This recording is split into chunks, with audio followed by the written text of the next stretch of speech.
بسم الله الرحمن الرحیم.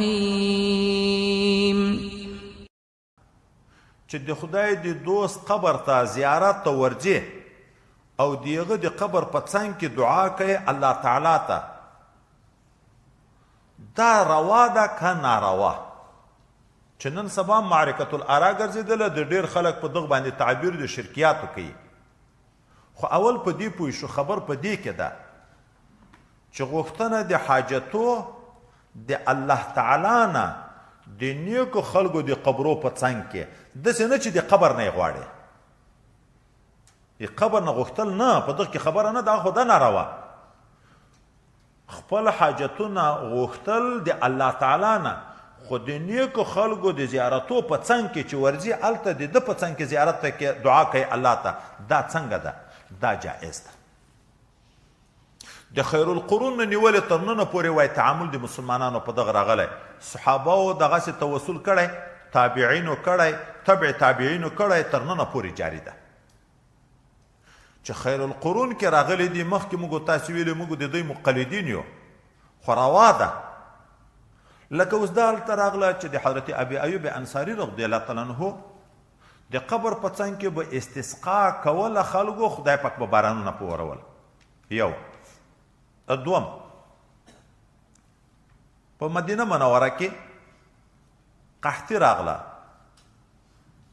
حضرت بلال رضی الله عنه راځي د نبی کریم صلی الله علیه وسلم قبر مبارک ته درېږي چې یا رسول الله استسقي قومک. الله تعالی بارانونه شروع کوي. حضرت عثمان ابن حنیف رضی الله تعالی عنه چې دا حدیث موږ تاسو ته را روان ده ضریر البصر په هغه ځای کې، یو څوک حاجت لري، ده ته راغله، دی د دعا طریقه ورښیي، ورشه د حضور پاک صلی الله علیه وسلم د قبر په څنګ کې دعا وکړه، اللهم انی توجهت الیک بحبیبک المصطفى صلی الله علیه وسلم.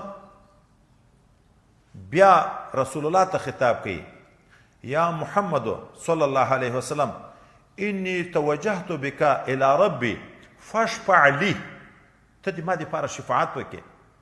بیرته بیا الله ته یا الله انی توجهت بحبیبک الیک فاشفعه فیه، خدای د ده شفاعت ما په باب کې قبول کړي.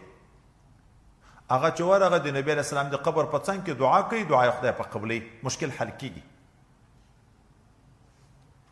حضرت امام شافعی رحمه الله د مشکل په وخت کې به راغی د حضرت امام صاحب د قبر مبارک څنګ ته، او الله تعالی ته به د وسیله کوو، د ده په څنګ کې به دعا کړه، الله تعالی به د ده مشکل حل کوو. او ویلې به د قبر مبارک د امام صاحب تریاق مجرب ده د اجابت دعا دپاره. د امام بخاري په احوالو کې چې د ده دی مستجاب دعواتو، بخارا کې قحطي وه، استسقا خلکو کوله، څو ورځې باران نه کېدو چې حاکم د وخت علماو مشوره ورکړه چې خرطوم علاقې ته د امام بخاري زیارت څنګ ته لاړ شي، هلته استسقا وکړئ. دی مستجاب دعواتو د هغه په څنګ کې دعا قبلیږي. الله تعالی باران شروع کوي، یوه جمعه په دې باندې مسلسل بارانونه و.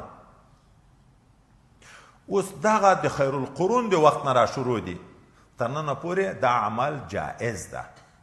ځای په ځای به بیا نور ځای کې انشاءالله موږ ته راځو، خو د دې معنا دا نه چې د قبر نه یې غواړي. زیارت خپل بحثونه را روان دي په اسلام کې، دننه جایز، خو په خپلو اصولو باندې، په خپلو آدابو باندې.